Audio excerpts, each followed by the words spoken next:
Galutinis rezultatas turbūt žaidimu turėjo būti kaip neįprasta patenkinti. Jo, atėjo mūsų nauji žaidėjai, kurie dėl sveikatos problemų buvo iškritę.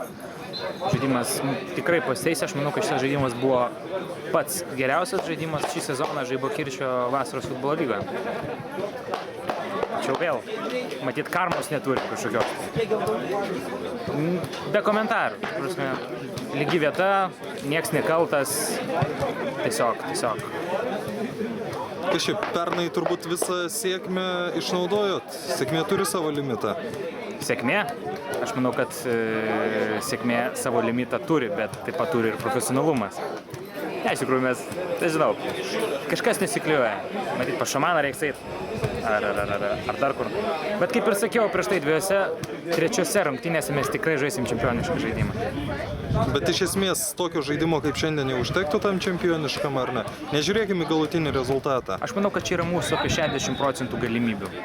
60% galimybių, 30% sudaro užbaigimas ir 10% sudaro tiesiog kamuolio minkštumas.